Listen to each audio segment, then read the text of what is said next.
a transition podcast today. Yes, that's exactly right. So This is not fully what it's going to be. This is not the final set. Right. That outlet is not the final. No, product. oh my gosh, no. That outlet, we've got to make that outlet disappear. It will go away. We can either paint it blue, cover it up, do something. It's got to go away, though. There's nothing Southern about that outlet. No.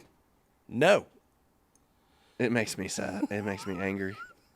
Anyway, so don't look at that. Don't look at this. If you're listening. Whatever you're doing, don't or look watching, at this. Don't even think about it. Don't even think about looking at that. It's not there. Doesn't exist. We're better than this. We are better than this. So we've been doing this. We had the State of the Union last episode, and I think this was an appropriate time for us to transition. You know, we're transitioning to we've got this like slat board up here. Yeah, we got color, and that was all you too, by the way. You and your team just came in here and knocked that out. Crushed it. I like it. It feels good. I mean, obviously, we're gonna. It does. I think it feels homey. In a couple of episodes, it will evolve even more. Yeah. Like we've got to figure out lighting. We've got to move some things around. We've got a different plan for like back here. We just popped this table and Tom the turkey popped it in here. Got the air conditioning running in the background in case you guys want to relax with some brown noise. But it is nice and cool. But it's great. It feels good in here. It's great. No, there will not be a fire truck that goes by. Nope. We're not. Well, maybe. I would be curious to know if a fire truck went by on that road. Yeah. If we'll have to tell everybody listening, that's not real. Right. I do love that we see Old Glory right here, out the window. They'll never see that, but they'll never see it, but it's beautiful. It's a big old American flag. Back to the top today after Memorial Day. That's right. Speaking of Memorial Day, how was yours? It was good. My aunt on my dad's side died last weekend. So your dad's sister. My dad's sister-in-law. Okay. Oh, sister-in-law. Gotcha. His brother's wife. All right. Married 45 years. She man. had battled ovarian cancer, man, for 16 years. Oh, my gosh. She was the scariest body that ovarian cancer has ever tried to battle. You know? I bet my Uncle Gil from the stage said, like, that cancer probably said, shoot, we picked the wrong person. She really was incredible. 16 years is a long time. It was a long time. It was a long road. It was special, sad, nostalgic because I saw all my cousins. There's 14 cousins, 14 grandkids on my dad's side. And we hadn't been together in 7 years probably. So it was just like another time capsule got dug up and exploded, you know. So we got back Saturday and then did our, some swimming and had some family over, some friends. I cooked smash burgers. Yeah, you did. For everybody else. Oh. And I had a turkey burger. Oh, that's right. Yeah. Did you do a smash turkey burger? No, but I thought that's probably pretty possible. Oh, I just get ground turkey and do the same recipe. Yeah. Can you do pork? No. Okay. I was pork. Anything with nipples. that means you're a mammal. Could you milk me? I have nipples. What's that from? Meet the Fockers. It's a great one. Such a great movie. Yeah, so I just chowed down that daggum turkey burger. But my smash burgers are very good. Yeah. And that's the first time I've made them since December. And it was an act of service. It was an act of service. That's who you are. For my patrons. That's who you are. I said, come and feast, and I will eat with the peasants. Do you get a lacy edge around your burgers? Yeah. Yeah. Just a little crisp. So I gotta figure that out. Our smash burgers are good, but I don't get the lacy edge yet. Yeah. I haven't figured out how to get that. Yeah. Do you add butter to your meat? No. Okay. Half stick of butter, 1 pound of ground beef, fish sauce, Worcestershire. Is the butter the trick to the lacy edge? Yeah, you got to get that thing greasy. Okay. It's already 80-20 meat, so it's already fatty. It's already pretty fatty. But then you ball them out, put them in the fridge, and then set that thing down. Set that ball down on that lodge griddle. Yep. Let it just heat a little bit, let it burn, sear the bottom, and then you smash them. So you don't immediately smash. No, I let that thing sizzle on the ball a little bit, and then you smash it out. And And it's fast. Oh. It's fast and furious. 2-ounce burgers? 2-ounce balls? Do you measure them out? Yeah, they're like, I get this little like half cup. It might be a third cup. Yeah. Third cup, like measuring cup that has it's curved. Mm-hmm. And so that already balls it out for me, which is great. Yeah. It's kind of like an ice cream scoop. I love that. How was yours? It was good. You know, it's weird. Our family's in a weird spot because we have 2 older kids. One is 17. He'll be 18 in a few months. Our oldest will be 20 in a couple of months. So she is away she is on staff at Pine Cove with a Pine Cove camp this summer. Yeah, that's great. First half of the summer. So she's gone for 7 weeks. Okay. Then the 17-year-old is just working like crazy. So good. The kid has a work ethic. Yeah. That I'm so grateful for because he's working. Yeah.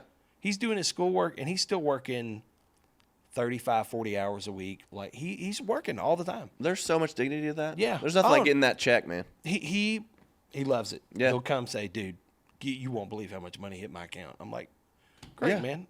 Connect it. So it was kind of odd because Memorial Day, you know, McKinley's gone. Jack was working. So we only had our 2 youngest. Yeah. Well, it's kind of odd because a lot of our family friends they do have younger, but we have the youngest kids. A lot of those family friends have older kids that are doing stuff. They're doing stuff. Maybe, they're going to the movies or whatever. So we just like took it easy. I will say on Saturday, we shot our before video for Thurman Place with Huck and Birdie. And dude, what does that mean? Like, did they ask you to say, show me their behavior? Yes. Or did you do this for yourself? No. This is something. We want to see what they're acting like. Yeah. So we're producing in the living room a video that will be, it's capturing the behaviors we're putting up with right now, what we're dealing with. Yeah. And then we're going to get some footage of them at Thurman's place, like going through some training. And then we're going to shoot an after video of them after they've come home and like how different they are. And then we're going to put all that together in like a fun video for them that they can use to like a testimonial. That's so thing. Cool. And so they were very clear. They were like, absolutely catch them on film doing the things that they're not supposed to be doing. Yeah. And man, and I was like, bad hey, dog. Like ethically, is it okay to set them up? You know, set the dog up? Yeah, to set them up. Oh, like I dropped a hot dog or whatever. And they were like, absolutely. So I mean, but you don't have to set them up necessarily, but you do want to catch the moments. It was odd because they were like, oh, he's got the camera on. That's absolutely true, dude. Oh, sit down. Huck is our naughty dog. Yeah. Birdie is like, she needs work, but she is more compliant. Absolutely. Huck he just does whatever he wants to do. Dadgum. Normally, if a kid is making a sandwich and that kid is got the mayo out and the cheese and the turkey or whatever, and is making a sandwich, and that kid turns their back and walks to the refrigerator. He knows exactly. He is on it, and that sandwich is gone. Now, we did that this weekend, but we had a camera guy there, with his camera, so he's watching and he's filming and everything. And Huck will just like walk up and but then he's looking around like, you guys are normally yelling at me not to do this. Why? This feels weird. So he would just turn around and walk away. Dang. And we were like, but it took the sandwich. So it took a little while, but we did get him. He jumped up, snatched that sandwich. Dude, our dog's open. We've got one of those, your garbage can is like behind a cabinet, pulls out, Yeah. They will nose their way in there and that thing slides open it up and get in the garbage. We caught him doing that. Caught him jumping on the furniture. That's a good one. We caught him doing lots of stuff. Do they scratch the door if they want to come in or any of that? Well, right now they're not outside without us. But if you're they're not outside without us. What about barking? Oh my gosh. Bark. Yeah, our video guy got a great video the doorbell of him like walking up to the door, and we let them out, and they just come charging out, just barking at him, yelling, jumping. Yep. They do that to everybody who shows up. That's a big one, man. Yeah, that's a big one. It was a lot of fun. I think it'll be a funny video. We got our hat in. Man, look at this. This is a really well done hat. What do you think about it? I walked in And I was in the house for 10 minutes probably. Yeah. Just walking around in it. Rachel's, in the kitchen, just piddling. And I'm like, I'm going to have to tell her. I'm wearing this hat. I'm going to have to do it. She doesn't even, Were you she doesn't bummed notice that it. she wasn't like, oh my goodness, Oh, honey. what an amazing hat. Look at that hat wow, you're wearing. Look at that. So good. Oh my goodness. Yeah, kind of. But I also was excited just to be like, you notice anything? And she's like, oh, man, that's a great hat. She said it's more subtle than she was expecting. Okay. Which is cool because it used to be kind of a bright blaze orange. Yeah. And it's toned down. It's very tonal. Yeah. I like tonal. I know. I don't think we want to make like an obnoxious. Yeah, the structure's awesome. The material. It's cotton. I know. Cotton. I almost feel like it's, it's not, waterproof or rainproof. It's not wax. It feels a little waxy. But it's very quality. Yeah. Yeah. It feels kind of like a wax cotton. I wonder if you could wax that hat. I bet you could. You could take like because wax canvas. I think that's wax cotton. It feels it's great, man. I love it. So my dad already texted me. He saw your Instagram, or my mom did because he's not on Instagram. Yeah. Texted me a screenshot of your poll. Yeah. And said, "Where can I get one of these?" We'll just give him one. You know what? Tell your dad, buddy. Tell your dad we know a guy. You know what? And we can send him a hat. Yeah, I know a guy. Yeah, you know a guy. It's a good looking hat, dude. Great looking hat. We designed that camo, so it's called a night fade camo. It's made to be kind of faded looking. Yeah. Which I think is cool. Yeah, it's understated. Yeah. It's not like, oh, there's duck camo. Yeah, I think it's a good looking hat. And that'll be ready. I don't know. My guess is like it's on a boat. Not yet. Not yet on a boat. Because we got to change one thing on it. Oh. And then they'll make them. Oh yeah. Underneath, and there's a then, label underneath. Yeah, and we're not gonna. But did you notice on the inside label how it says 001? Oh yeah. See that? That's that's the variety. Yeah. So like that, this will be the first one. You will only have one chance to get this hat. That's right. So we'll make a certain amount of these. Yep. 001s, and then they're gone. Then they're gone. And they will go into what I like to call the vault. Ooh, like Disney. It's going to go in the vault. And maybe years from now, we'll pull it out of the vault. That's right. When we have Southern Gentleman Plus. Yeah, that's right. That's right. Like everybody. Yeah. Hey, what's something really creative that we could do that would market to people a subscription model that makes them think they're getting more stuff? Let's add Plus to it. Plus. Does that bother you? Yes. Really? Paramount Plus, Disney Plus. Why does that bother you? Because it's the same name for every streaming platform. Yeah. You just feel like they should get more creative with the naming. Plus. You should get all these things. Well, on Amazon Prime. It's kind of how I feel about this outlet. Something that I've been watching. Okay. That I texted you. I was like, dude, you got to watch this. Right. And we got to talk about it. Yeah. Is the new Dale Earnhardt docu-series on Amazon Prime. Yeah. Because I watched it.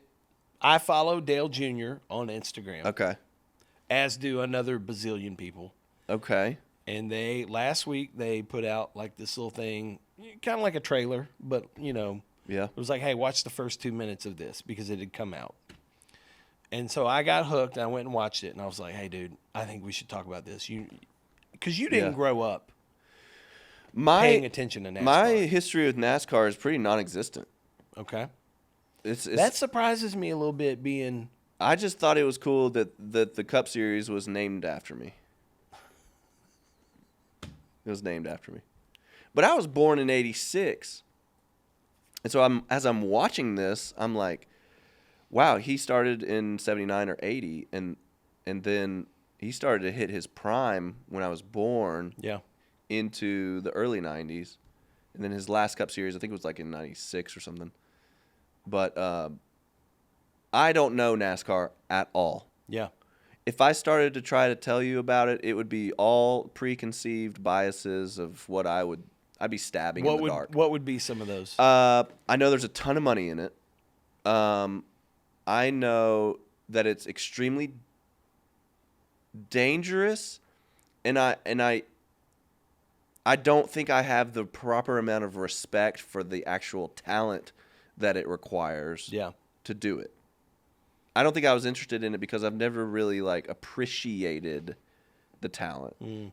Because you just think like go fast, turn left. Yeah, turn How left. hard can it be? 500 times. I don't have time to sit here and do that. I don't have time to like watch this thing happen over and over and over. Yeah. It's kind of like watching soccer. You're like, I'll probably go get some popcorn and miss the crash. Yeah. Or the goal. That's all. It always happens with soccer. So I don't know. I've never had the bug. I've never been to a race, which I think that would be a big deal. Mm-hmm. I never was around people that were like Hendricks, or Bobby Allison. Yeah, I mean Bill Elliott. Yeah, like I don't have a driver. That I'm like that's my guy. Yeah. I had a NASCAR game on Xbox that I would play with my brother. Oh, that's funny. And I don't remember who my car was, but I kind of grew up in the Jeff Gordon days. Yeah, okay. I was not an Earnhardt era, so Jeff Gordon is more of the king than certainly Richard Petty or Dale Earnhardt. Yeah, in your eyes, that's kind of in my eyes. Jeff Gordon was kind of the dude. He was winning everything. He was the dude. Yeah. And he was making Pepsi commercials. The Rainbow Warrior. So rainbow. That DuPont Rainbow Warrior. Man, car. what a Rainbow Warrior. So that's me. So when you texted me, I thought, oh, I'd be a great one because I'm totally ignorant. Yeah. And I don't want to say something that's like offensive I'm just ignorant. What did you think about it? It's really fun for me to sit down and like get into this sport that is so big, especially in the Southeast. It's huge. It's huge, dude. It's huge. It's huge. And so I'm like, what am I not getting? Yeah. What do I not understand that like these guys are climbing shirtless on the chain link fence and screaming? Like, what does he understand that I don't? So that was part of my, like, I was just curious. I was like, man, I'm going to watch this thing. What did you think? Well, first of all, it's, for the listener, it's 4 episodes total. They've only released 2. Yeah. The other 2 come out on the 29th this week. So we're kind of halfway done.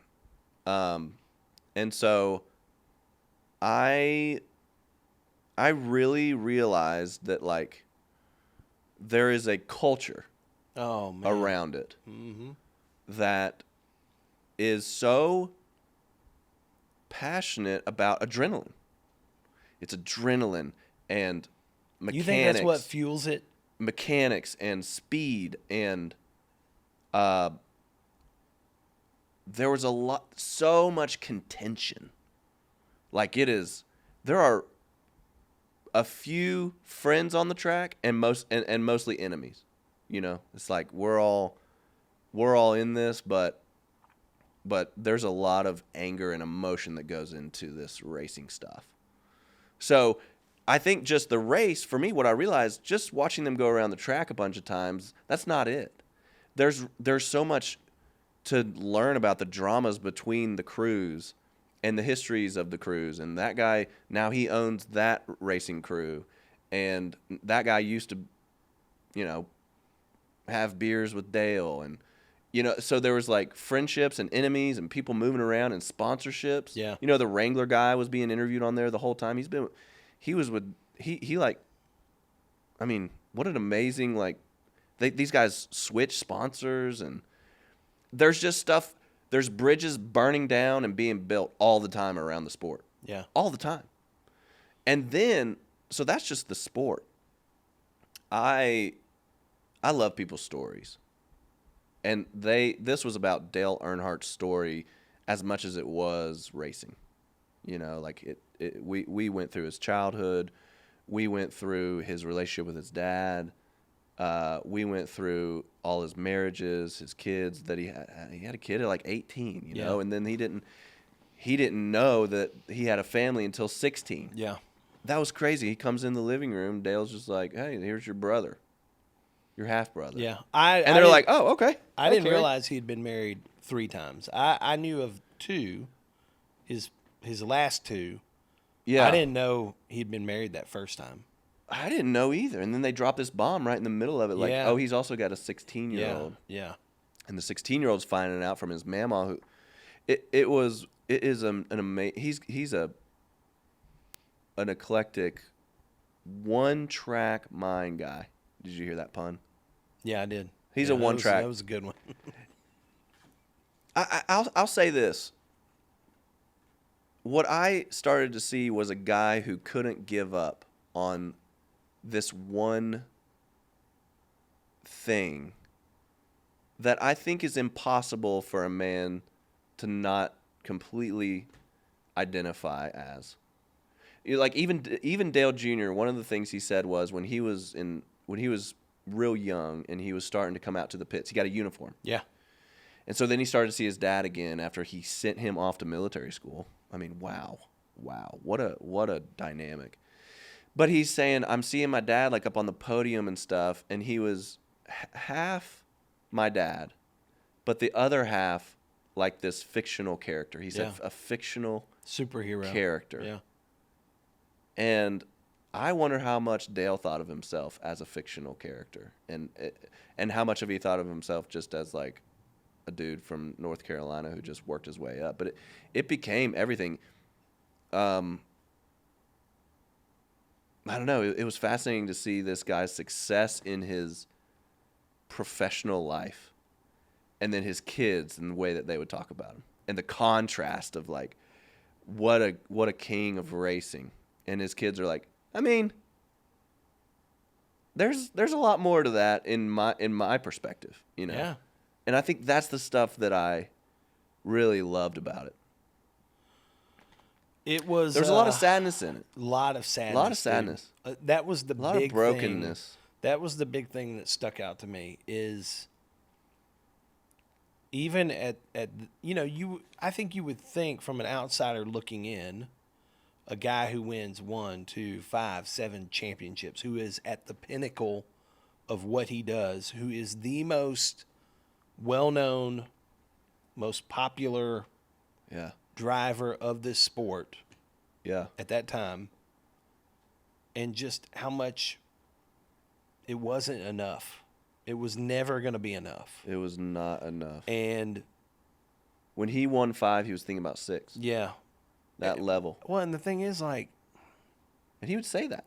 I mean, I'll tell you right now, Dale Jr. is on my list of dream guests to have in here. Yeah. I would love to have that dude in here. Yeah. But it would be... Why is that?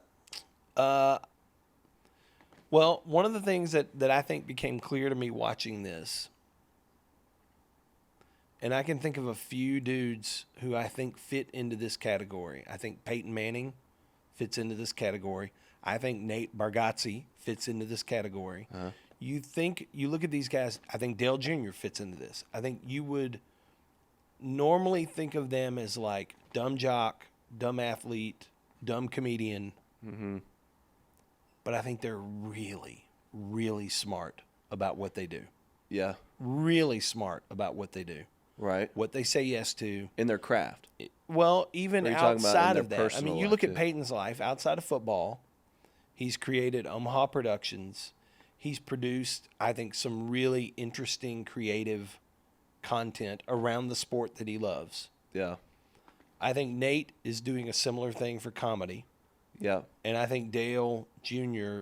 is that same type of guy for racing. Yeah. I think he's really smart. If you start digging into Dale Jr., he's got this Dirty Mo Media. So he does a podcast called like Dirty Air, which is a racing term, being in dirty air. But he cusses like a sailor, which I think is part of the hook that like Dirty Air is going to be this podcast where he's going to speak freely. It's going to be a little bit edgy. He has a lot of hot takes. He's very opinionated about what's going wrong in the sport, what should be done, new ideas for the sport, what needs to be fixed. They're pioneers. Yeah. Is what you're saying. Yeah. Nobody's doing that for NASCAR the way Dale Jr. is. Nobody's doing that for football the way Peyton is. Yeah, yeah.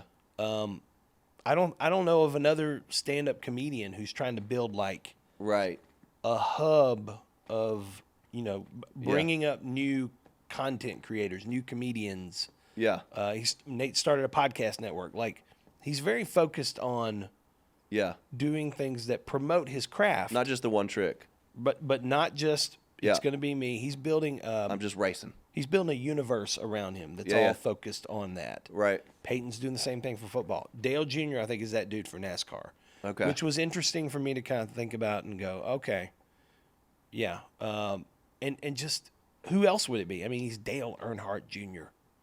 Yeah. He's got not only his dad, but he was very successful. He may be more popular than his dad in terms of like overall throughout the sport. You just don't run into many people who don't love that guy. Can you imagine just the shadow of the mountain of that? And just saying like, well, that was Dad's mountain range. And I'm like the amount of humility that it would take to choose to go into that. You know, it talked about Dale Earnhardt Sr. racing with his dad in his head. Yeah, yeah. I wonder if Dale Jr. races with his dad in his head. I think like bazillion everybody percent. is thinking, is he as good? Yes. Does he is it genetic? Is he gonna do this? Is he intimidating like Dale was? Well, I mean, is he gonna wreck people? The kind of overt, but just to recreate your own person. Yeah. Would be that's what I love about that guy. To me, the ultimate sadness in it is Dale Sr.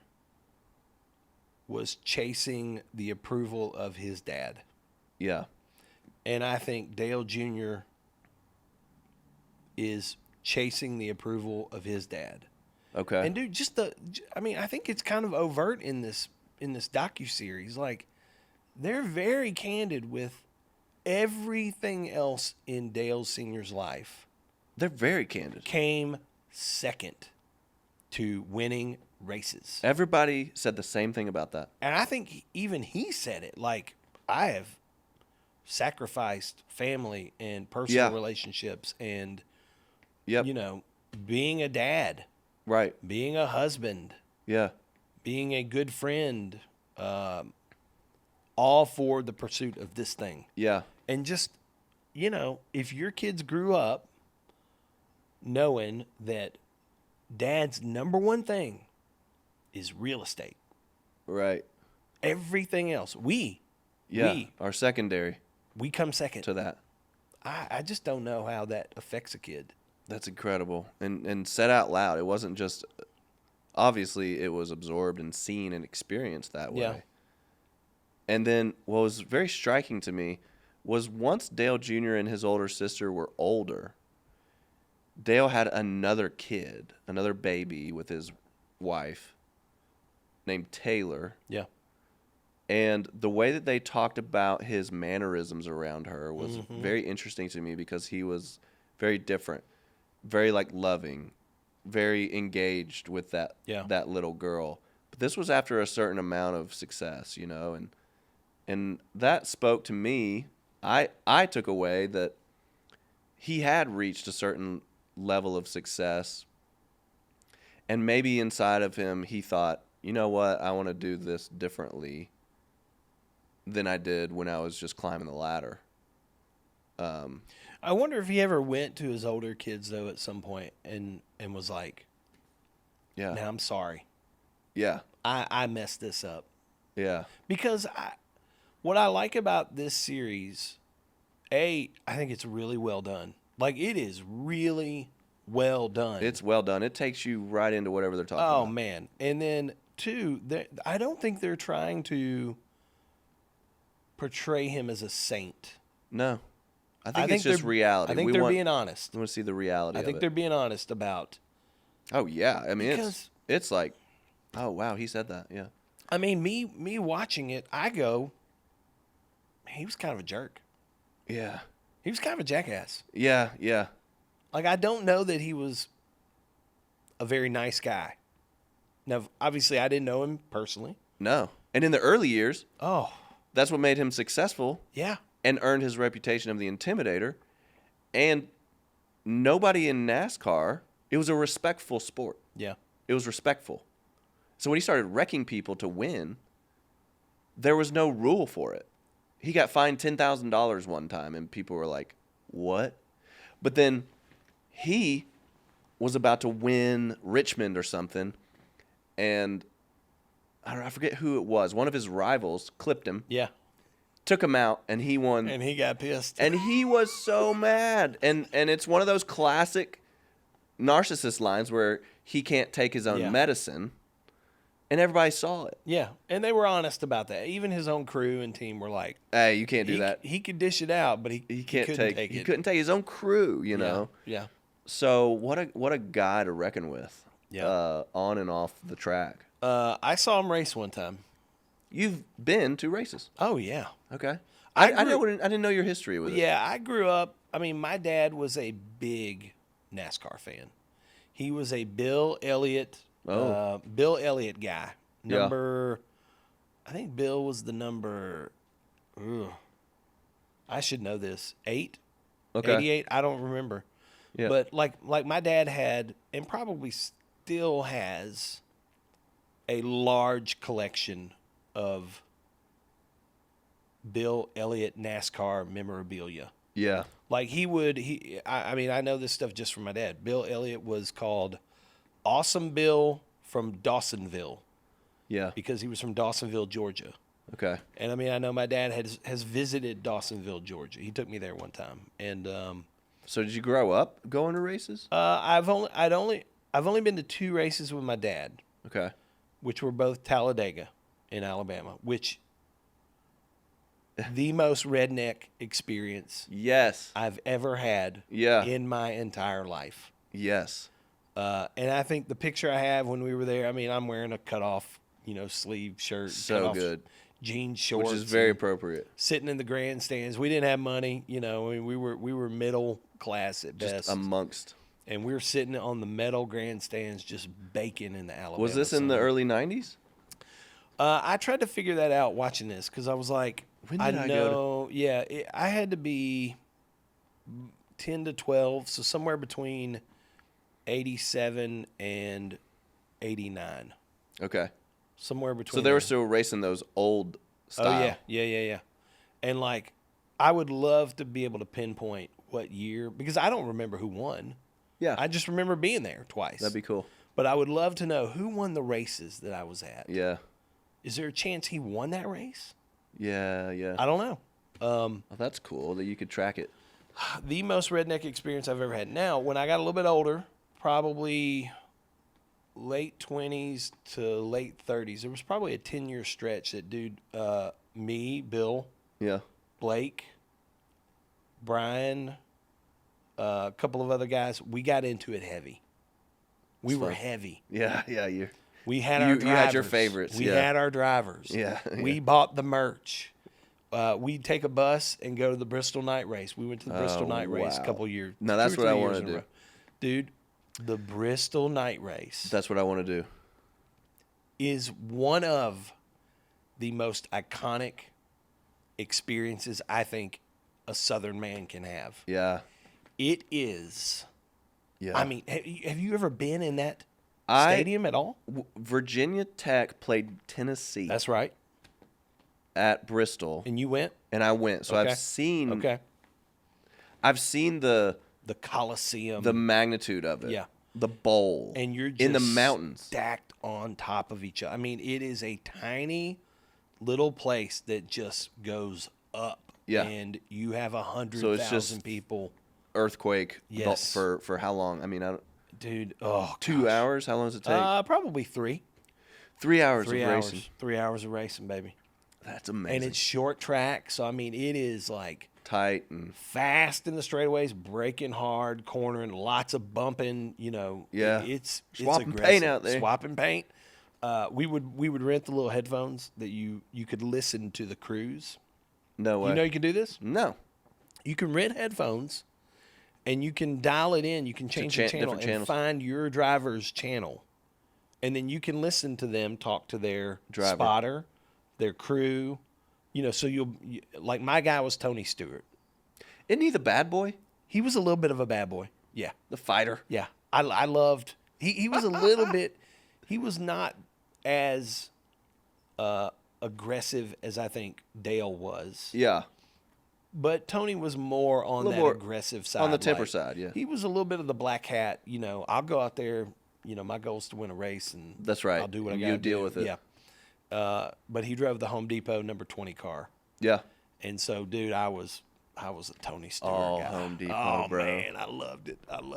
It was so great. Tony. But you could listen, like his spotter up there watching. You know, the spotter is telling them where they are, like, you know, clear high. Nobody's to the right, clear low, nobody's below you. There's no mirrors. Yeah, I don't think so. I don't know, maybe. Not even a rear. I can't even, the way that these guys drive with such precision. I can't imagine looking at a mirror. How do you know that you can cut in now? You know, I drove one time.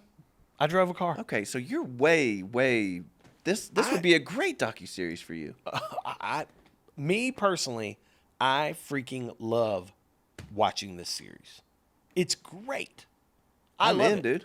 And I would also say there's a Netflix series. You know the Full Swing PGA documentary on Netflix. They have a series for NASCAR. Okay.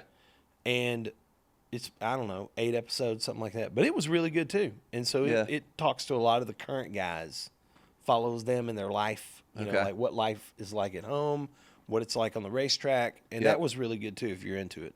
Yeah. I'm all about this. You drove one, dude. The in cab, I don't know, cameras. Of the 80s. Yeah. That steering wheel is all over the place. Yeah, I didn't realize they had cameras. It's like a skinny little, you know. That was news to me. All the footage that they had from in the car. It's got to be rough, loud. Yeah. Old technology. The one I drove, my wife got it for me for my 30th birthday. And I went out to Nashville Super Speedway. Yeah. And it was like a driving experience. And they put you in a suit. You got to go through a safety meeting. Yeah. They give you a helmet. Then you're in a car and like there's somebody with you and you drive around. You kind of test it out. But then they let you get in the car by yourself. Dude, that bank. It's incredible. It is incredible. Crazy. Now, we didn't go. I think the max we went was like. Is that at the fairgrounds? No. Okay. It's like out Smyrna. Okay. Because I've walked the fairgrounds before, and it's deceiving. You do not know the bank of those roads, man. That's crazy. Are so steep. Well, and that's a short track. The Super Speedway is I think, a bigger. mile and a half oval. And so it's not as banked, but it's banked. Do they say go for it? Well, do they say drive like? Yes, but I think they're limited. So like we may have had 10 or 12 cars out there, people who were doing it. And so they send you out and you're all in a line. Yeah. And then they will say, Chris, pass. And so then you get to pass and move up. So they kind of it's a controlled environment. And there are probably governors on these cars. But I think we did like 140. So we're not doing 200. But, that's fast. But it was fast. That's fast. And it was like it's good. Crazy to me. Are they loud? They're loud. They're so loud. Yeah. But how they stick right to the asphalt or the concrete, whatever that surface is, like it was incredible. That sounds awesome. Yeah, it was a lot of fun. Here are a couple of other things I took away from it. Yep. I think, and this is going to be really dumb. I don't know. This is going to sound really dumb. The early photos, the early videos of Dale Sr. looked exactly like Morgan Wallen to me. Dude, that's a great takeaway. It was one of the first things I noticed. I was like, is that Morgan Wallen? Because he's wearing kind of these old school hats and stuff. They're super tall and square. Yeah. He's got his little mullet, coming out. And he's got his little mustache. And I was like, of Dale Sr. Dale Sr., a young Dale Sr. Yeah. Like 70s. Right. Looked like Morgan Wallen to me. I kept thinking, is that Morgan Wallen? Yeah. It looked just like him. I see it, man. And I thought the music was incredible. I thought the soundtrack for this thing is really good. Yeah, it is. But I'm excited to see the other 2 episodes. Like I just, too, man. I'm not sure we have I'm interested to see how they kind of wrap this up and how they. Yeah, because we all know the ending. Yes. Like Like, how do they handle that? Yeah, number 3, live forever. Fly high. Fly high. Fly high, drive fast. Free bird. I've got a few I got a few little jokes about NASCAR. Oh, you do? If you want to hear a little bit. I would love to hear A some. little bit of edge. I would love to hear this. Why did the NASCAR driver break up with his girlfriend?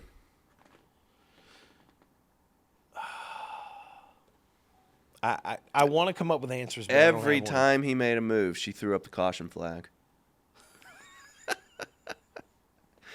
What do you call it when a driver spins out in turn 4 and blames his crew chief?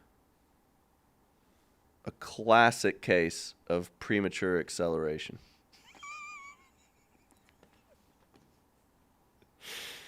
Oh, man. Why do you think we always try to work sex into a joke? Like, a dude came up with that joke. Yeah, definitely. No doubt. Definitely. Premature acceleration. Yeah, it's the same one as the chameleon who lost its ability to change colors. I forget. You've told it to me, but I forget it. I do too. Oh man, that would have been so good. Let's see. Oh, here's one on Hendrick. Wasn't he your guy? No, Tony Stewart was my guy. Let's leave Hendrick off. Hendrick owns. Hendrick Motorsports is like, bro. I bought my Honda Odyssey from Darrell Waltrip Honda. Yeah, like that's what these guys do. They go into like dealership, which is really interesting to me. Why they do that? Well, they're just obsessed with cars. With cars? Yeah. But I mean, Darrell Waltrip. Darrell Waltrip. Honda. Yeah, a Subaru. But they own all the different kinds, you know. Maybe. Chevrolet. Yeah. Dale had a Chevrolet one. Yeah. That is. Thanks to Teresa. By the way, Dale had an 8th grade education, dude. 8th grade is the last time he went to school. That is some small town stuff in Mooresville that you can just be like, you know what, I'm just gonna race and be a mechanic. He was just obsessed with working on cars and racing, and that's how he started. Then you had the Darrell Waltrips of the world that I think were more educated, more money, more sponsor, more the white corporate, hat more the white collar driver. Yeah. So you had this like total hillbilly mechanic kid out of Mooresville, North Carolina, rough around the edges, and the contrast with the other drivers was kind of cool to me. I get the sense the two of them had a little bit of a complicated relationship, Darrell and Dale. Oh yeah, you know? Yeah, they were. It was funny because they had a lot of interactions, and Darrell would kind of joke back and forth, blah, blah, blah. He was kind of just a good guy. I don't think Dale really wanted to play that like game in the media and stuff. Yeah. But Darrell, if you do watch it, he's one of the guys that gets a lot of airtime on his interviews. And we should have him on here. He's a local guy. He is a local guy. That would be fun. And we could just say, you hated Dale Earnhardt Sr., didn't you? Dude, let's get Darrell on here. That would be cool. I bet he would have some great stories. I would love to just sit and listen to his stories. What an amazing... We need to make that happen. He had a great career. Yeah. All right, this is my last and final and my favorite. What happened to the NASCAR driver after a big wreck? It wrecked him. That was your favorite? That's my favorite.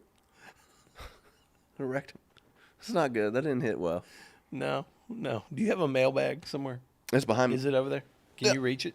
Yeah, it's on her. Look at that. Tucked it away as like a decoration. I would say, if you're at all interested in racing, go watch it. I think it's really well done. I wasn't, but now I am.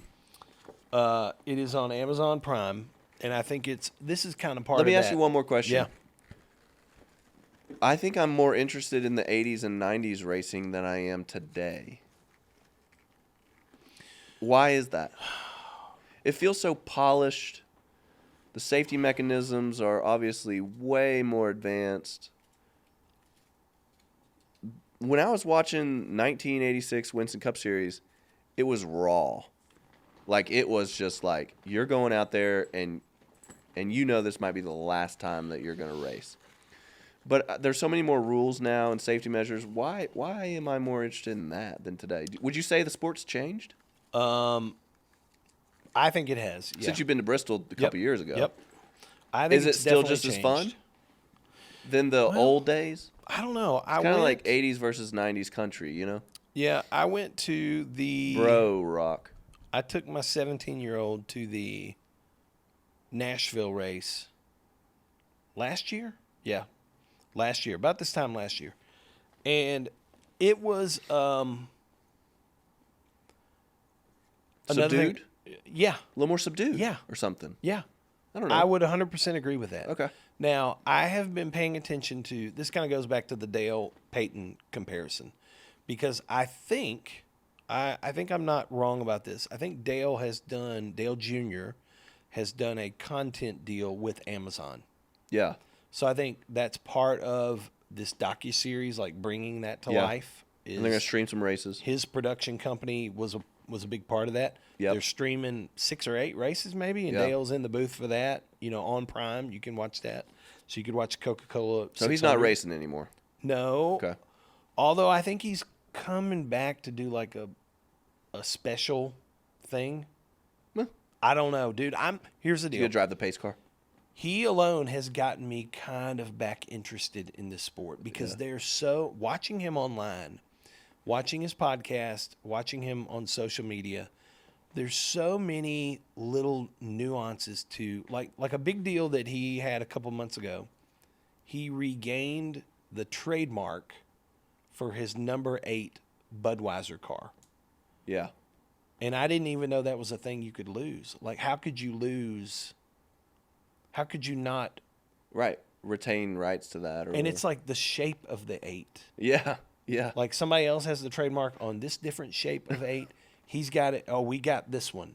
That's crazy. And I'm like, There's so why is much that of that important? in. Yeah, there's a lot of that stuff. But watching him, the way he produces his stuff, that content deal feels a lot like the Peyton deal that I think he did with Netflix, maybe. Yeah. And then also with ABC, ESPN, him doing his Peyton cast or Manning cast, right? With what's his brother's name? Eli. Yep. I think back in the 80s, 90s, there were more personalities Yeah. that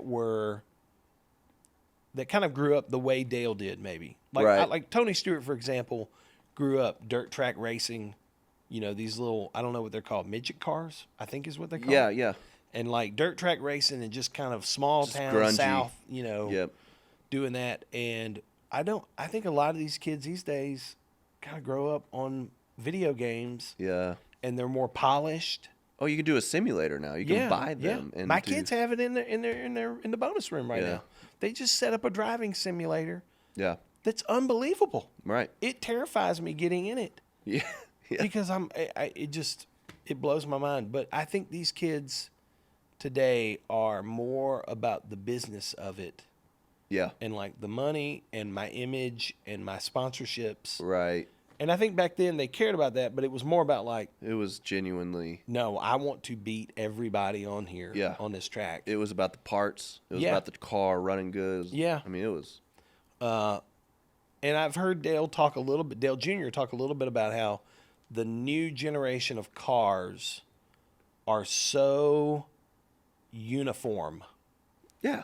that there's not much you can do to gain that edge. And Right. so you end up with like Yeah. less excitement Yeah. in the race Yeah. because There's less tricks to pull out. it's like they're all driving the same daggum thing. Yeah. It used to. The car used to be a big influence and almost a person. Yeah. You know, where it's like You were a he Chevy or guy. she was running real well today or Yeah. not, or I hope he pulls through today. Like, you know, they like, I don't know. Yeah, I remember when Toyota came into the sport, and that was a big deal to like, because it used to be Chevy, Ford, Pontiac, and Yeah. Dodge. The Grand Prix. But then, like, Toyota came in. I don't think Dodge is in there anymore. I don't think so. Come on, Chrysler. I think it's Ford, Chevy, It's Ameri- Toyota Come now. on, Detroit. I don't know. Okay. All right, I got a question. All right. Cope07 on Instagram didn't by the way leave us his city state. Okay. We're going to go with Talladega. We're going to go with, he's from Talladega, Alabama. He said, let's settle the debate. Is Buc-ee's worth the hype? I am quick on that debate. What do you think? No. Absolutely not. If I'm trying to drive from Nashville to Knoxville to see my family, and I've got to stop, I'm gonna lay it on. If I got to get gas and I got to this is the relieve myself. This is the dumbest answer I've ever heard. Is it worth the hype for what? Gas so you can keep going to your destination? Are you going to pick up a propane charcoal whatever grill and some? What if you need one? Then I'm just going to go to town and go to Walmart and pick it up when I get there. This is America has been duped. America has been duped. They have real catchy billboards and a ton of food and chaos and hype and just like this cult following, and so you're like, now you've been sold that you really need a clean bathroom and some Buc-ee's nuts or whatever. What do you call them? Nuts? Beaver nuggets. Beaver nuts. Beaver nuggets. You need some They're beaver so good, nuts dude. because you can't make it another hour without it. That's an incredible marketing scheme. This, in my opinion, is the most foolish moment of this podcast yet. So you're saying the debate will not be settled today? Oh no, it's going back to this because guy. I'm 100% the opposite. You probably have a Buc-ee's $9.99 quilt. What was that? I don't know. You shifted around that? over there, buddy. I think I'm bringing Buc-ee's so hard that our microphones just kind of clip. What was that? Do you have Buc-ee's stuff? Oh yeah. Oh my gosh, I'm so Dude. disappointed. Dude, we have Buc-ee's koozies. We have multiple. So I've got mine, and then Kimberly has hers. Hers is red. Mine's camo. We have... Dude, you're not ready for this one. No, I can't handle this. You know. You are... What do you call the so old sold. school? What do you call the old school pajamas that flannel onesies? But they're one. Yeah, they're with a they're butt. one piece. Can you with the open your buttons. butt in the back? No, but you they have a buttons at the Buc-ee's front. onesie. Yeah, You've been Kimberly so and I have duped, matching. bro. We have matching Buc-ee's button up. What is the? This is how I feel with NASCAR. Is there something I don't understand? Every time I walk into a Buc-ee's, here's my conscious thought. Oh man, wow, this is so weird. Everybody here knows something I don't. So then, what the heck? To me, I would ask myself, What? I would look inward I'm trying. and go, what? I think you're asking the right question. Okay, everybody What here is knows it I'm something I missing? don't. I can't get it. I think you have to open yourself up. Okay. You have to be vulnerable to embrace the beaver. Just give him a big hug. Dude, I think Buc-ee's is a world-class gas station experience. Well, it is. From getting the gas... But it's more than that. Exactly. Okay. Yeah. That's the way it's meant to be. Okay. They're accomplishing their goal. They do, by the way, have the cleanest bathrooms. They said, what could be the most American consumerism thing we could ever do? Oh, I know what it is. Let's put 100 pumps out in front of a Walmart and put a beaver on it. I'll say this, though. Yes. Amen. Let me give you this. They have some of the best breakfast sandwiches I've ever had. They're amazing. They're amazing. They're very good. And I walk in there and I think, who the heck is buying all this stuff? Chris. Yeah. Chris Dude, Thomas. all of our kids have T-shirts. My daughter has a Buc-ee's sticker on her car. Oh my gosh. We are a pro Buc-ee's family. you're not just pro Buc-ee's, dude. You've sold your soul to the beaver. Yeah. And I have a dream. Your nuggets belong to him. We love the beaver nuggets, dude. Have you ever had them? I think once. They're so good. I'm more of the breakfast sandwich guy. Oh, I don't think you have to be either or. I think you can be both. I think I'm just trying to get to where I'm going to, you know. Oh, so I'm not in there to like. You got to stop and smell the beaver. And you then take time. I have, and I think, what does everybody here know about the beaver that I don't? That's it. So, dude, if I figure it out, I will come back and I will humbly say, sure, yeah, I get it now. Like, I'm a Buc-ee's guy. Give me the beaver. Give me the clean toilet. But most of the time, has everybody pottied? We got snacks and waters and your tablet? Good. We're not stopping until we get to Knoxville. Man, you're missing it, bro. I'll pick up a chicken sandwich or something. I have two dreams that both involve Buc-ee's. This is bad. That I would love for them to become. I'm going to say I have three dreams. Okay. Number one, I want Beaver Applin to be a guest on our podcast. So okay. Beaver Applin. If you're out there, I don't. And I think he's but that would be the third. That'd be great.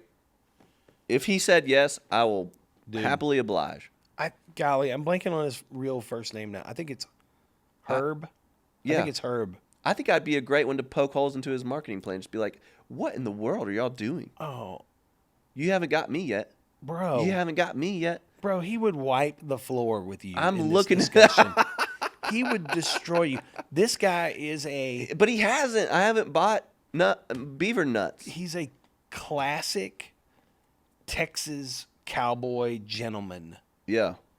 Who came up with arguably one of the greatest retail concepts that has ever been known. I don't disagree that it is wildly successful. Yeah. It's like trying to get into Costco. So I want him as a guest on this show. He's also on my dream list. Number two. That's a good one. Number two. I want us to film I want us to do an episode inside a Buc-ee's. I would love to, because I would be yin and yang with you. I want to take a little mobile studio setup. I want to do an episode in a Buc-ee's. I would say, do not buy that. No. Do not buy that. I dream of What are you going to use that for? I dream of sitting in the middle of a Buc-ee's and people walking all around and shopping, and we're in there and we're talking about Buc-ee's and like. Let's do it on our way to Bristol this year. Oh, okay. All right. We could do that. My third thing. Yeah, third. I want our sticker brand. I want a big wall of our stickers in every single Buc-ee's. I think we would do bazillion dollars. I support that. If we had good Southerner stickers in every Buc-ee's. Put me on commission. I'll do it. You'll make that happen? What's the deal? We're trying. We've tried to reach out to them a bunch. Yeah. Okay. We haven't. Something tells me they know their craft. They know their thing. Yeah. I don't know. I don't know anything about them other than they have a good breakfast sandwich and it's chaos. They're so good. That poor bathroom attendant. The bathrooms are beautiful. I appreciate that, dude. I love that. My wife, 4 kids. I also love when I'm filling up with gas that you can see how much you can make being a whatever. Yeah. They pay really well. There's like a LinkedIn, Indeed job thing right there while you're pumping gas. I love that. Okay. I think they pay their people well. Father's Day's coming up. This is the last thing I'll say, and then we can wrap. Father's Day's coming up. If you want to go Buc-ee's route, I think that's fine. I think Chris would be a great candidate for anything Buc-ee's for Father's Day. Yeah, that's fine. You know, just get a gift basket from Buc-ee's. Yep. That would make his day. I'd be happy about that. I would like to shout out to if there's any women listening that need an idea, Poncho Outdoors is my new thing. Dude, this is my new thing. Funny to me that you brought this up. Poncho Outdoors. Go online, buy your husband or dad a poncho shirt, and you don't even have to thank me. You don't even have to thank me. He will love it. It'll be his shirt for the summer, and he won't take it off. Personally, I like the Western pearl buttons. I like a snap. I had an idea this weekend because I am seeing them everywhere. Oh. I am also seeing competing brands. Oh, yeah. So similar brands, Yeah. but the same style Same product. idea. Same idea. And I had this idea of like trying multiple brands in this space to figure out Settle the debate. which one? Yeah, which one do I like the most? Yeah. Because I got a buddy who swears by Poncho. Okay. He's a Poncho guy. Yeah. It's kind of like Buc-ee's. And then somebody else recommended like Burlebo. Never heard of it. Burlebo. Okay. Yeah, Yeah. I think. Well, you can. Yeah, they're out there. And there are a bunch of those brands, but I'm like, Man, what makes them so great? It feels like I'm just wearing nothing. Like the material is amazing. Lightweight. The fit right off the package. Rack. Yeah. Right Out of the envelope. Right out of the plastic. I love a pearl button. I love double pockets. It's got a little cleaner right here for your sunglasses. Yeah. They're great, man. Here's the other thing. I would guess a lot of men out there are like this too. I'm just give me the go-to stuff. I don't have a super like diverse closet. I have like 3 shirts. Let me just rotate those. Yeah. And so once I find a go-to, I'm all in. Same with restaurants. I'll just order that. I'll just get the same thing. Yeah. Don't need to fix it. It's not broke. So this is my new summer shirt. I'm not getting paid at all to do this to the 3 listeners that we have. But Poncho Outdoors is a great Father's Day idea. if Poncho wanted to come to us and say, If any of you all know Poncho, hey guys, yeah, just Poncho, if you're out there, I'll tell you. I just gave you a Father's we Day would take plug. Poncho's money and talk about Poncho. Yeah, we're having some clothiers on soon. Yeah. Or trying to. Yeah, we are. All right, that wraps this one. Thanks for being here. in Thanks the- for listening. First one in the new space. Keep racing. Keep your If you ain't first, you're last. if you ain't first, you're last. Rubbing is racing. Keep your paint clean. Your wheels hot. I don't even know what to say. Like I don't even know. I don't know. I think you want your brakes to stay cool. Stay cool. Yeah. Foot on the brake. And Keep coming back, y'all. hey, thanks for watching, guys. Be sure to check out the other videos on our channel and make sure you like and subscribe to the channel so you don't miss future videos. And if you're tired of seeing our faces talk, you can go the audio only route and catch us on Apple and Spotify. If you do that, be sure to subscribe, give us a rating and a review so that we can reach more people. See y'all next week.